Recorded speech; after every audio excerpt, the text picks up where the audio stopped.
Well, hello, this is Sam Castor, and I'm welcoming you back to the podcast on social entrepreneurship. In my first podcast, I kind of gave a grand overview of what is social entrepreneurship, what is its opportunity in the world today, why is it being utilized. And for the next couple of podcasts, I'm going to kind of drill down on individual segments of that overview. Today, we're going to talk about what are the best opportunities for social entrepreneurs, or as some people call them, disruptors. In fact, there's actually a book called The Disruptors. Let me read the title intro for you. It says, "Can business change the world? Can the world change business? For a new breed of social entrepreneurs striving to build and grow enterprises that fight social ills, foster opportunity, and help to improve society, the answer is not can, it's must. Impassioned by purpose, driven by dreams, emboldened by ideas, social entrepreneurs imagine a better way to a better world. And then they go out of their way to bring it to life. In the process, they shake the dust off of the old ways of thinking and disrupt the businesses that the way that business has always been done." In another book called The Power of Unreasonable People, it says, renowned playwright George Bernard Shaw once said, "The reasonable man adapts himself to the world. The unreasonable one persists in trying to adapt the world to himself. Therefore, all progress depends on the unreasonable man." By this definition, some of today's entrepreneurs are decidedly unreasonable, and they have been dubbed crazy. Yet, as John Ellington and Pamela Hartingen, the authors, argue in The Power of Unreasonable People, our very future may hinge on their work.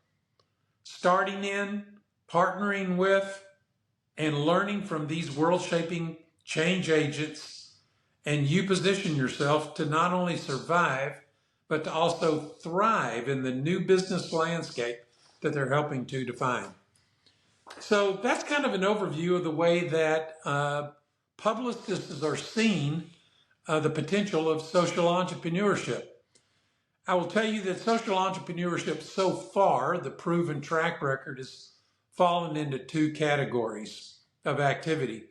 One is just creating a better way to fund social causes, kind of the role of not-for-profits, only a funding mechanism for not-for-profits, if you will.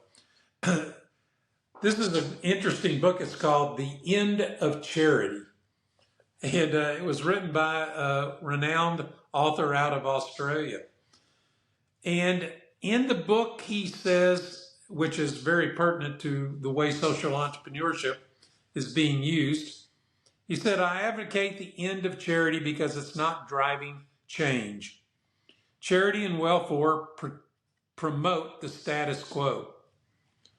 And then he goes on later to say, "If fundamental and lasting change is to occur in the areas traditionally occupied by charities, it will be done within the structure and dynamics of markets.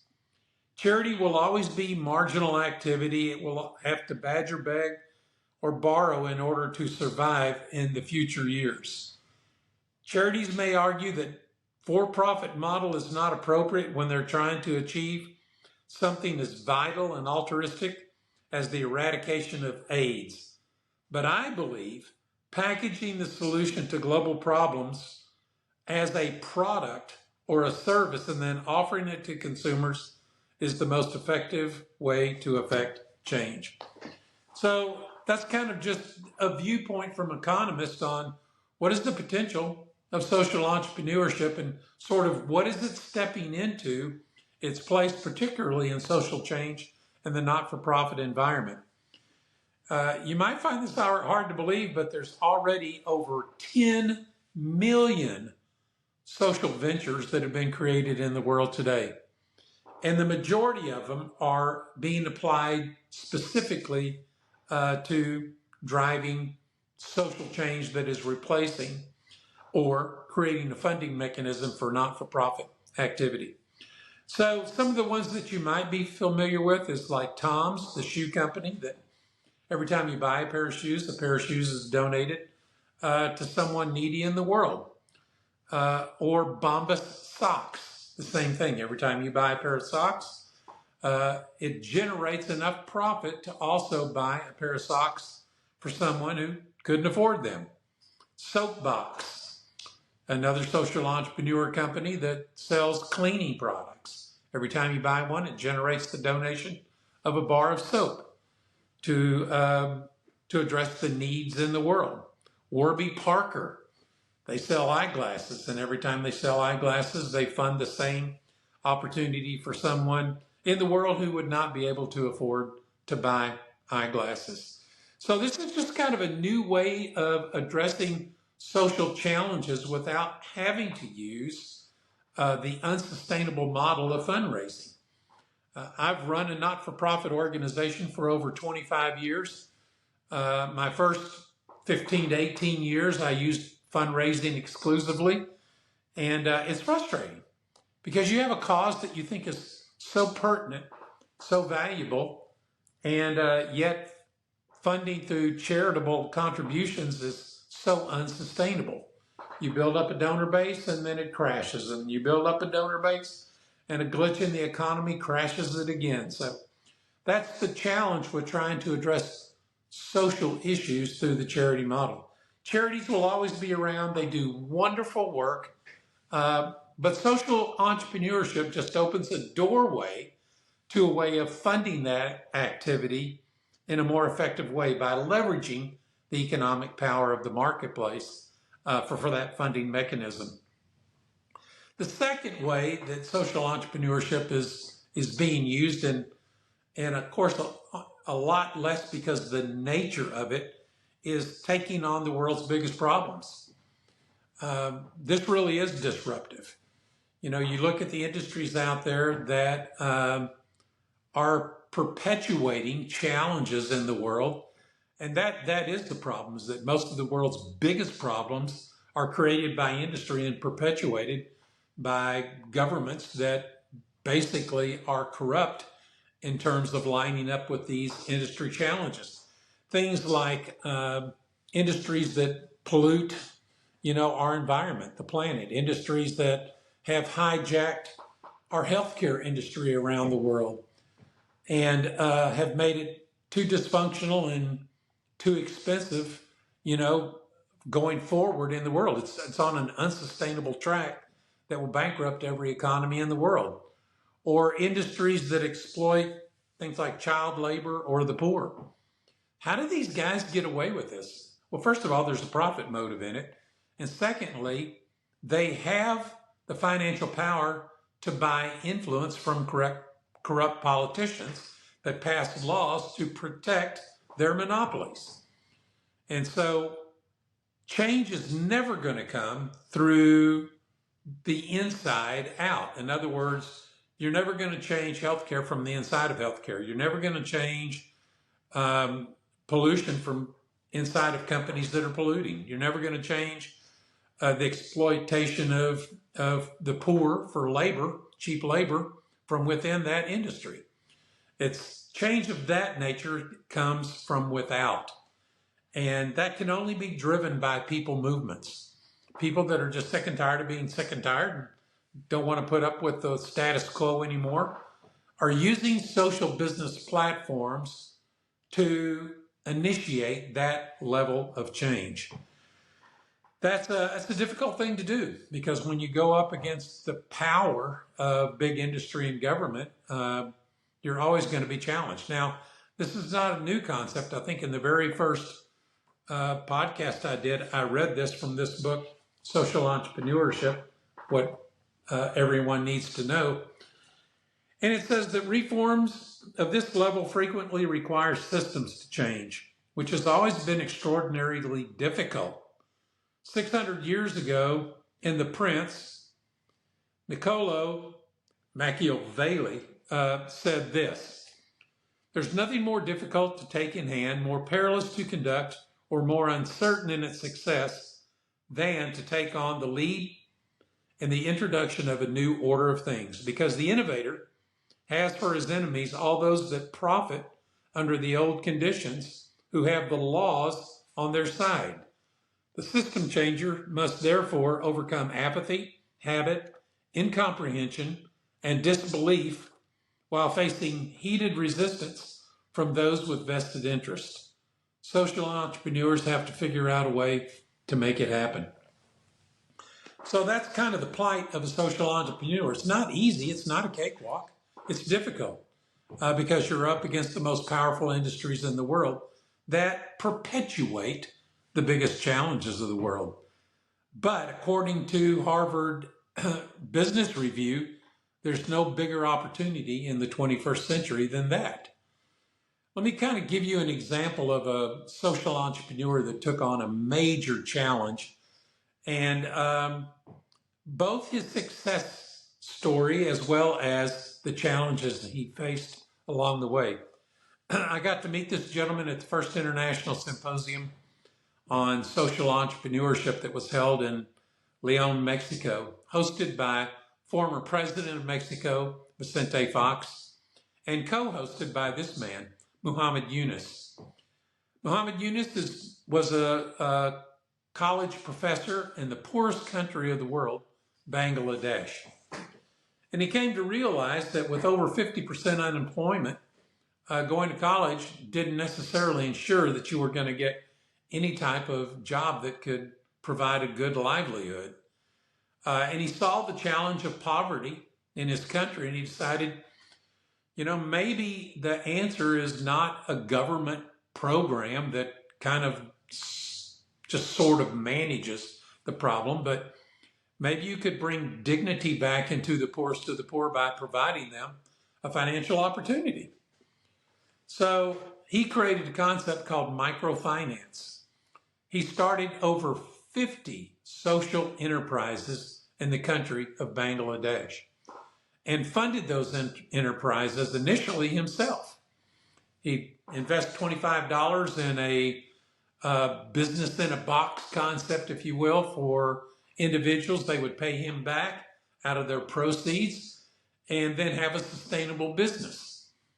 And he developed businesses that could be shared with whole networks of people. In fact, he had a network called his Village Mom Network because historically women didn't work in Bangladesh. Culturally, it was inappropriate. But again, in the end of last century, beginning of this century, it became mandatory that they did just to survive in the world that we live in today with inflation and high prices. And so he built business opportunities for women. In fact, 97% of over a million, make it 10 million people that he impacted with microfinance loans were women. And so it, of course, grew much larger than his capacity to support it by himself. And in 1983, he founded the Grameen Bank. And the Grameen Bank was a bank that would make small business loans to people that had no experience, no collateral, no education, just a desire to improve their own lives. And he would link them with one of these 50 businesses so that they would have a model to step into, a vehicle, and the results were just profound. Again, he impacted probably 40 million people when you consider the families of those that received microloans in a country of 160 million. That's like a quarter of the country. In 2006, he was awarded the Nobel Peace Prize for the creation of microfinance and the Grameen Bank. And quickly, microfinance became the #1 strategy for addressing the issue of global poverty. And so you see all kinds of microfinance initiatives going on around the world today in the poorest areas of the world, because putting people to work, #1, provides a sustainable solution, and #2, provides a solution that builds the individual themselves. And it's just an amazing track record of success. Here's the challenge with Muhammad Yunus. He became obviously the most noted person in Bangladesh. And he decided that he would leverage his notoriety. I mean, nobody else had a Nobel Prize in that country. Nobody else was as well known, to champion the cause of the underprivileged, to fight government corruption and laws that impacted the poorest of the poor. And so now he's into disruption, right? And of course, what happened is the government came after him and has been after him for the last decade. They have filed dozens of lawsuits against him. They have discredited him in every way they could.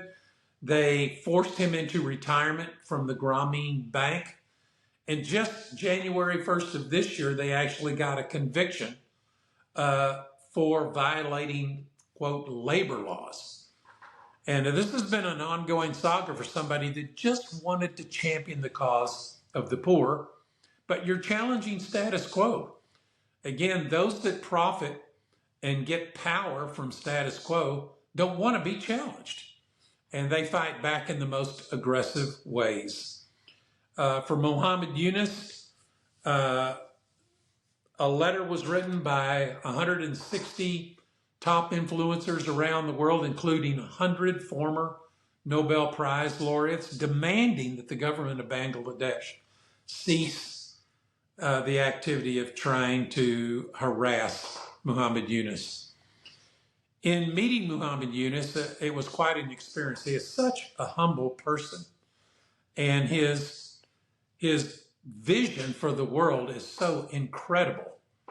And it was interesting. I was in this meeting with Muhammad Yunus, and after he explained what social entrepreneurship was and how it could be utilized to address, global issues, they opened it up for question and answers.